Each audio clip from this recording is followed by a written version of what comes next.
A very good evening. You're watching India Ascends, coming to you live from Colombo in Sri Lanka. I'm Katrien Devolder. Let's start the show as usual with headlines.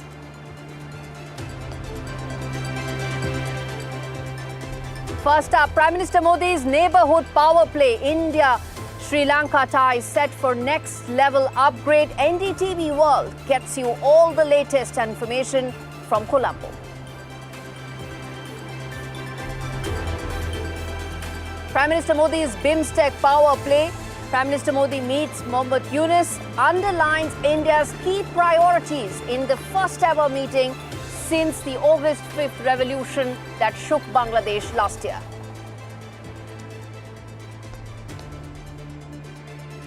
Russian President Vladimir Putin's aide makes a big statement, says Ukraine's security guarantees on the table, says Russia is open to some security guarantees.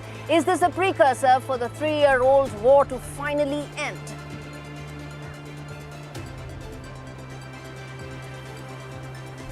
The Signal Gate drama is far from over. The Yemen chat leak scandal is now exploding as Pentagon orders a probe against Trump aide Pete Hegseth. What happens next, and will this come all the way to the president, is the key question.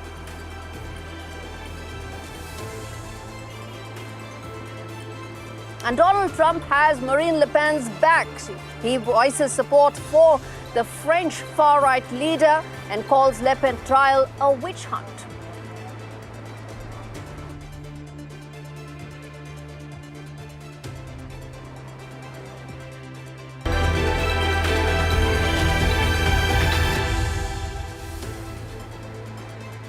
All right, the big story this week is from Colombo, Sri Lanka, where Prime Minister Modi is all set to arrive in the next couple of minutes. In fact, Prime Minister Modi's visit will be the first ever by a foreign leader since President Kumara Dissanayake took charge as the new president. What lies ahead between India and Sri Lanka? Well, three key areas of focus: economic engagement, defense, and security and strategic partnerships, all likely to be the focus areas in the three-day visit of Prime Minister Modi, where he's also going to be inaugurating some key projects related to railways, power, and those that are being funded with heavy assistance from India. Remember, this meeting comes at a time when Sri Lankan economy is just beginning to recover from the 2022 economic disaster, where it was India that aided and supported Colombo towards recovery. Since then, the $4 billion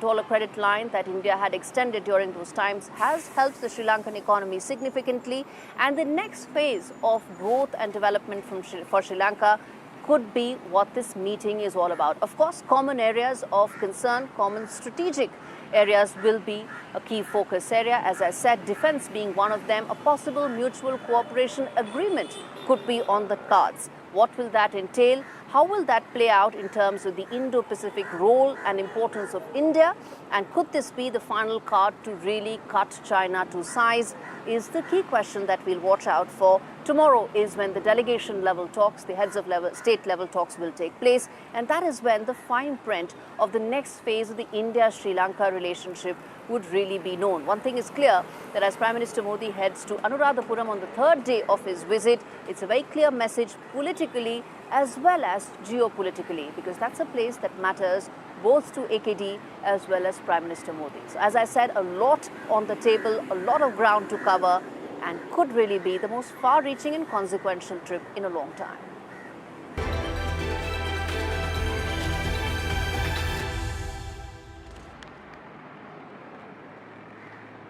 All right, the first wide-angle story on the show coming in from BIMSTEC.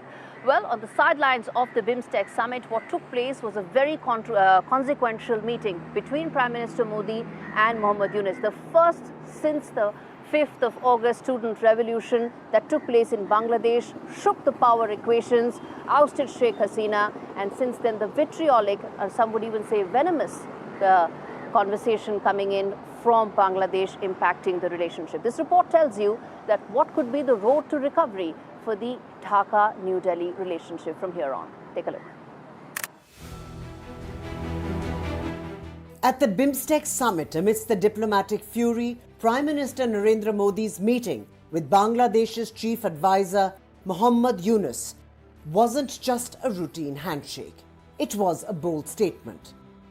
Modi raised the red flag over the safety of minorities in Bangladesh, particularly Hindus, urging the Bangladeshi government to ensure their security and thoroughly investigate cases of atrocities. But Prime Minister Modi didn't stop there. While he drew the line on critical issues, his message was clear. India remains open to dialogue. Like a responsible big brother, India isn't just pointing fingers, it's offering a hand of constructive engagement.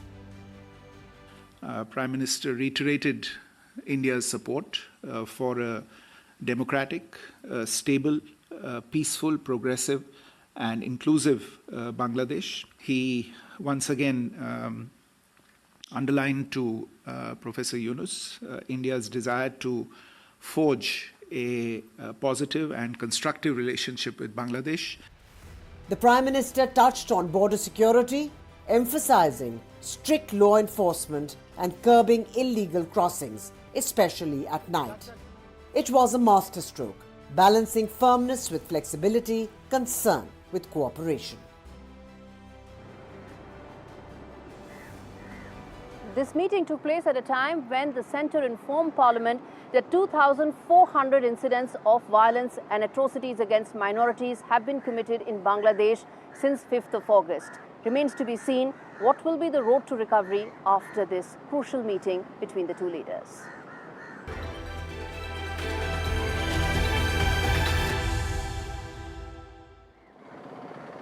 Second wide-angle story on the show. Finally, it seems that there could be some peace in sight in the Russia-Ukraine war. Or could this be another measure, another round of optics, with Russia saying that it is now open to security guarantees? It's been over 3 years. The West wants a solution. Which way would it be? Will Putin, who's been dragging his feet, finally come around on the negotiating table? This report has all the answers for you. Администрация президента Трампа.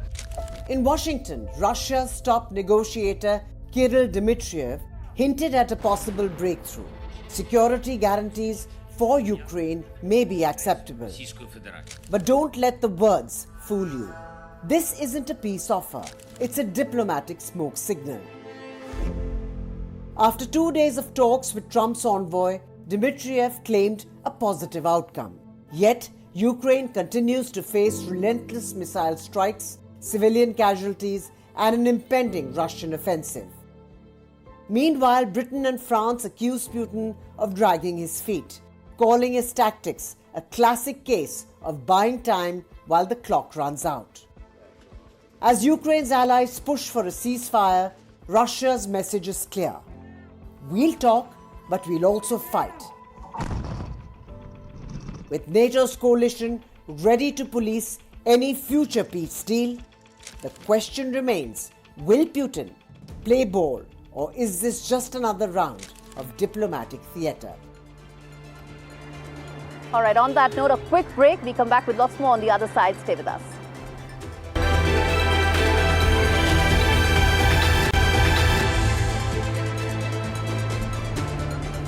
Welcome back. You're watching India Assets. I now turn attention to a story that's probably distressing because it talks about the plight of our countrymen who are now trapped in jails overseas under harsh conditions in Saudi Arabia, UAE, and we're talking about large numbers, 10,000 Indians. This report tells you what has the government been doing to try and get them back, and which are those countries where they've been trapped the most. Take a look.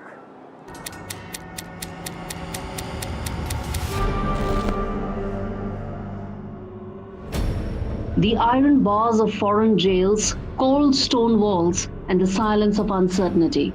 This is the grim reality for over 10,000 Indian nationals languishing behind bars in 86 countries. Some as under trials, some enduring sentences that seem to have no end in sight. Saudi Arabia and the UAE, where more than 4,000 Indians are incarcerated, top this disturbing list. In recent years, many have found themselves behind bars, with reasons ranging from petty offences to unfortunate legal missteps. The Indian government's response, led by the Ministry of External Affairs, is unwavering, constantly working with local authorities for their release. Yet, despite transfer of sentence prisons agreement with 12 countries, only 8 prisoners have been brought back to India in the last 3 years. But hope is not lost. Since 2014, India's diplomatic efforts have yielded great results. Nearly 10,000 Indians have been released from foreign prisons, thanks to persistent negotiations and personal intervention from Prime Minister Modi. The release of Indian prisoners from countries like Saudi Arabia, Bahrain and Qatar highlights a growing global diplomatic posture and stature for India. High-profile cases such as the release of Indian Navy veterans from Qatar and the freeing of Indian fishermen from Sri Lanka only underline successful negotiations. This isn't just an issue about prisoners, it's about the lives and families left behind. It's about the unseen struggles of those who waiting for justice, waiting for the return of their loved ones. As this battle continues to unfold, one thing remains clear. India is not backing down, the fight for freedom is far from over, and the voices of those behind bars will not go unheard. All right, let's now turn attention to Marine Le Pen, the embattled French far-right leader who's in fact, been convicted of embezzlement of funds and has been barred from running for office. But guess who has her back now? It's Donald Trump, who feels this is nothing but witch hunt. This report tells you why that is the most significant development in the US-Europe relations. Trump is once again stirring the pot on the global stage, backing Marine Le Pen, the French far-right firebrand, after a Paris court sentenced her for embezzling EU funds. Le Pen, barred from holding political office for 5 years, had been eyeing a run for president in 2027. But Trump, ever the controversial figure, has thrown his support behind her, calling the conviction a politically motivated witch hunt and equating it to his own legal battles.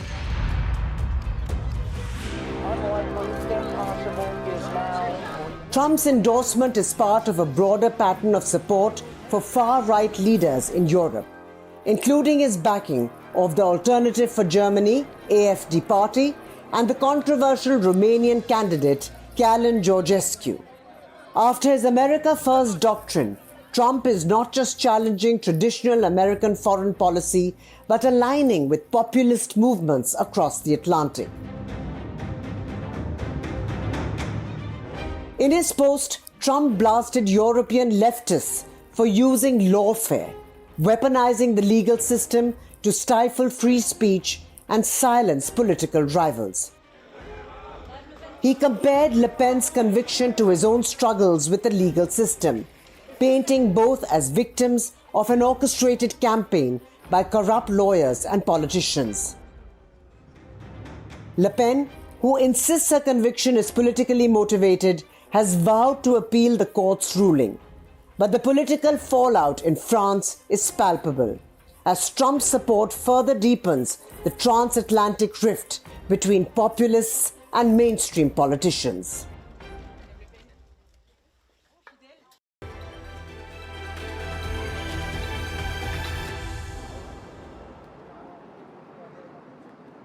Top Voice segment on the show, where we get you the two biggest voices on the biggest story unfolding this week.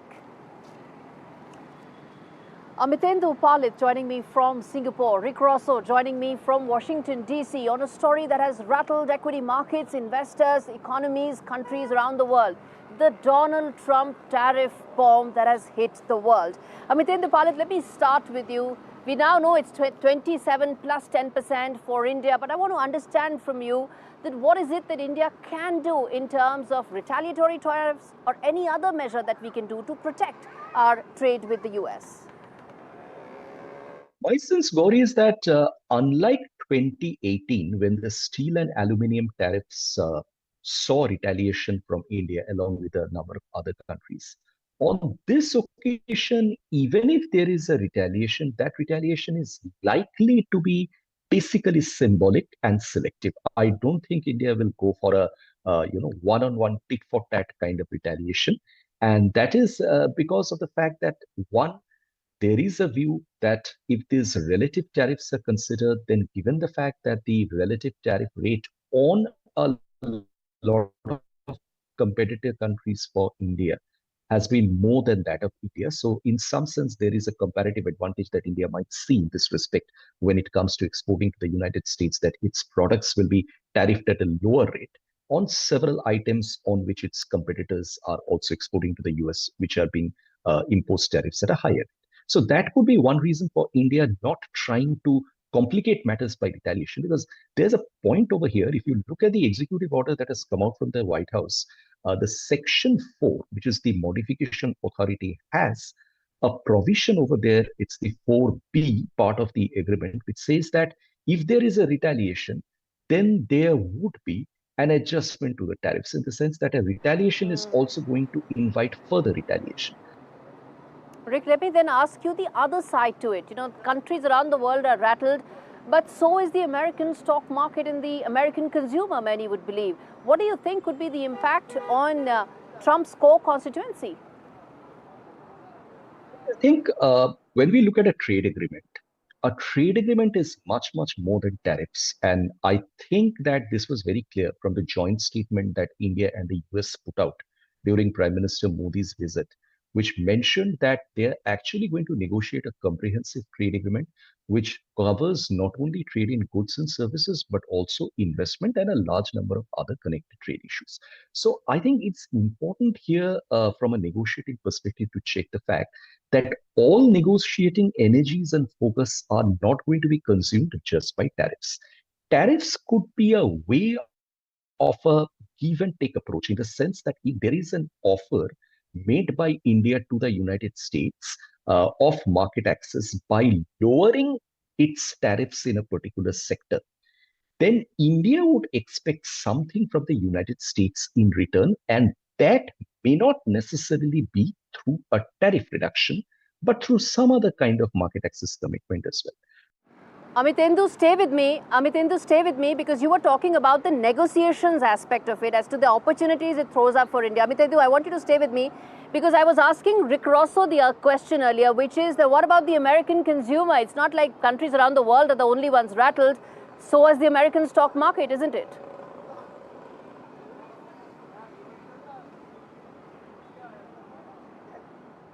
Well, I think President Trump is playing more to his base than to the American public at large. A lot of the states that he was able to pull in are states that had been former industrial bases in the United States.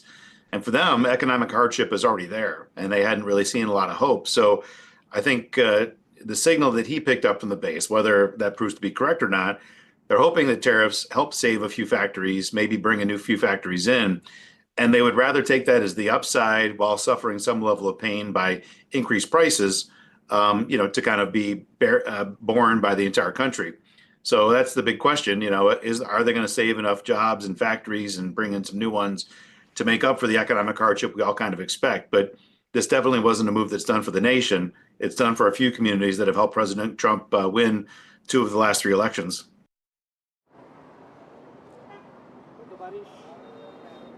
Right.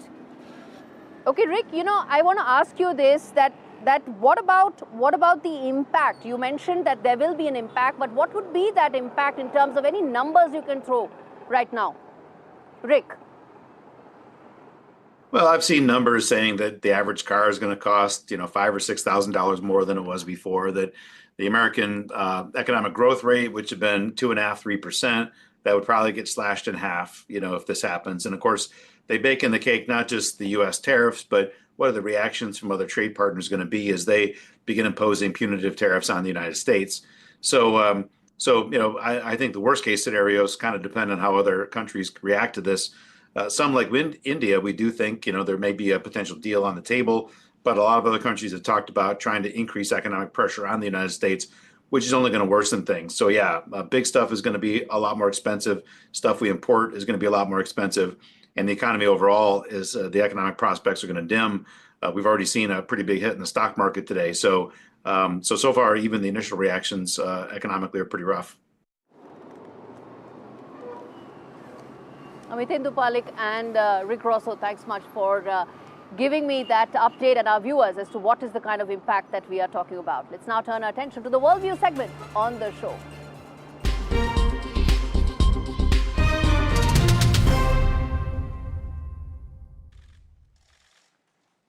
The mightiest can fall as South Korea's impeached President Yoon Suk Yeol faces rebellion charges for his controversial martial law decree. What seemed like an act of power has plunged the nation into chaos. Yoon's desperate declaration of martial law, lasting only 6 hours, echoes memories of dictatorship and reignites political divisions. Prosecutors charge him with rebellion, a crime punishable by death or life imprisonment. With power comes great responsibility, but when that power is abused, even the strongest must answer. The Pentagon investigation could very well be the beginning of the end for Trump's Secretary of Defense, Pete Hegseth. Classified details about strike timings, aircraft models, and missile launches must be kept under lock and key. Hegseth's team updates defense isn't holding water, and with classified information slipping through the cracks, the walls are closing in. The investigation could be the start of the unraveling of more than just one Korea. Is Gen Z lazy? Think again, because they are mastering something you might have missed: the art of knowing when to quit. Oxford professor Katrien Devolder says they're not lazy, they're practicing justified effort management. And it's a game changer. No more grinding till you're dead on your feet. Gen Z knows when to hit pause and when to push forward. Their mantra, smart rest equals smarter results. Maybe it's time we all learn from them. Stop glorifying burnout and start celebrating strategic chill. Well, that's a thought to end this show with. Thanks so much for watching this edition of India Sense, coming to you live from Colombo.